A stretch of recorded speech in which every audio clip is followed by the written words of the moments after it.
umaga po, kasama natin na tulad po ni Pilar Pilapil, isang beauty queen at actress, meron pong malagimding pinagdaanan sa buhay. Let's all welcome our guest, Rochelle Barameda. Good morning, Rochelle. Thank you for stopping by, ha? Alam ko na napakahirap sa'yo na muling buksan itong paksa na ito. Sa hindi po nakakaalam, yung kapatid po ni Rochelle na si Ruby, biktima po ng karahasan. She was murdered, no? And pinatay, sinilid sa drum, sinimentohan, nagpa-fabricate ng isang steel case, pinasok yung drum na yon, binuhusan ulit ng semento, at binaon sa dagat. Binaon sa dagat ng nabotas? Yes. At ano na ang present status nitong kaso na ito? Mabagal eh. Nababagalan ako. Pero nagpapasalamat ako sa bagong administrasyon natin. Dahil one of their priorities is yung kaso ng kapatid ko. Pero syempre may mga proseso tayong sinusunod. May nakasampang kaso. May nakasampang kaso. Who are the people who have been charged? Nagkaroon na ng probable cause sa RTC Malabon yung father-in-law ni Ruby Rose, si Attorney Manuel Jimenez Jr., yung uncle niya na si Lope Jimenez na at large pa rin ngayon. May sumuko pero for 1 year and a half nandoon siya sa ospital na hindi ko alam kung para kung iisipin mo, okay, kung may sakit ka, bakit sa 1 taon at kalahati walang nangyayari? Ba't hindi siya gumagaling? Diba parang kahit may sumuko, parang wala pa rin. Kasi ang sarap ng buhay mo sa ospital. So, eto ngayon yung senaryo, di ba? Nang hindi mo matatawag na hustisya para sa murder ng kapatid mo. Nakapagpatawad ka na ba? Nasang stage ka na ng forgiveness? Have you forgiven? No. Ang daling sabihin, di ba? Every time na may mga kaibigan ako sinasabi sa akin, Rochelle, ipagpasa Diyos mo na lang. Kung ang Diyos nga nagpapatawad, tao lang tayo. Alam mo, ang lagi ko pong sinasagot sa kanila, pinagpapasa Diyos ko naman eh. Pero, kailangan ang tao may gawin paraan, di ba? Pero bilang kapatid, kung paano pinatay ang kapatid ko, hindi ko sila mapapatawad. Lalo na nung nakita ko siya paglabas sa drum, nakita ko siyang yung pinansakal sa kanya, nandoon pa, nakatali yung mga paa niya. Sabi ko nga, kahit ano pang kasalanan ng kapatid ko sa pamilyang yon, hindi mo pa rin dapat ginawa yon. Mas ang himig, Rochelle, mas mahirap magpatawad sa'yo dahil napaka-violente at marahas yung pagkamatay ni Ruby. Nung time na nawawala pa lang si Ruby, ilang beses kami nagmakiusap sa kanila na sana tulungan naman kami sa paghahanap, pero binaliwala nila kami.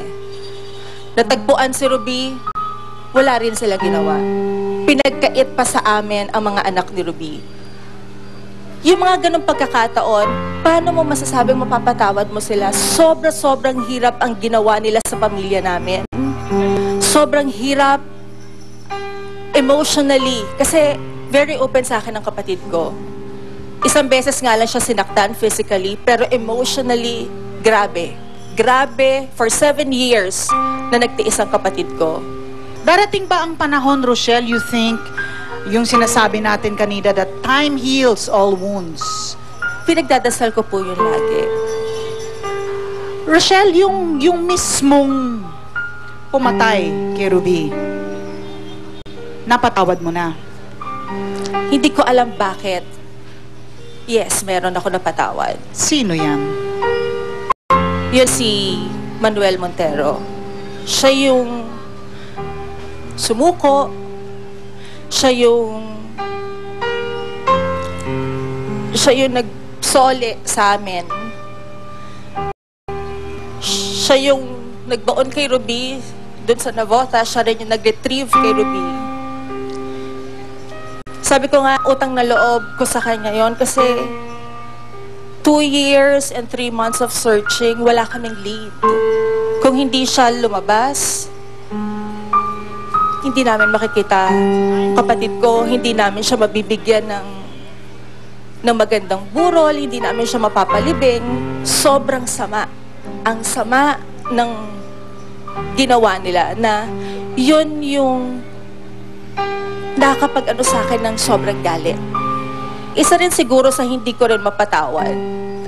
At hanggang ngayon, talagang gagawa ako ng aksyon. Dun sa, siguro hindi mamamatay ang kapatid ko, kung hindi dahil dun sa judge na nagbigay ng custody dun sa mga anak niya. Meron si Ruby Rose at that time, 4 months old baby. Pero binigay niya dun sa tatay. Sabi ko nga, kahit sinong tao, kahit hindi nakapag-aral, 4 na buwan na sanggol, alam na dapat ang hindi sa baby, ina binigay. ang baby dapat nasa ina. So nakita ko yung paghihirap ng kapatid ko.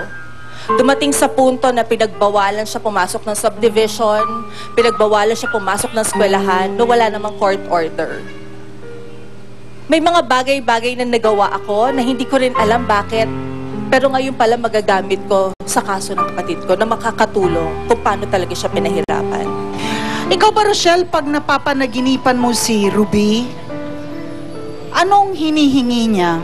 Hustisya o kapatawaran? Ako naniniwala pa rin naman ako sa mga psychic, yung mga may nakakausap na ano. Kasi pina-interpret ko yung pagpapakita sa akin ni Ruby na ang daming beses na yun, pangatlong beses na time. Kasi sabi ko sa kanya, B, pag may message ka, gusto ko sa panaginip.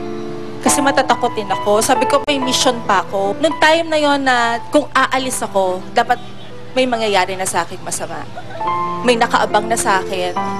At ako lang dapat magdadrive with the security. Kasi hindi na nila ako pinapayagan pa na mag-drive.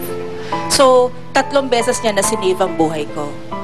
May angel ka. Papa Jack! Mama, kasama ko dito si Aling Concepcion na inagawan ng asawa ng kanyang anak. Yung buong detalye, makausap ko natin siya mamaya pagkabalik ng Starbucks.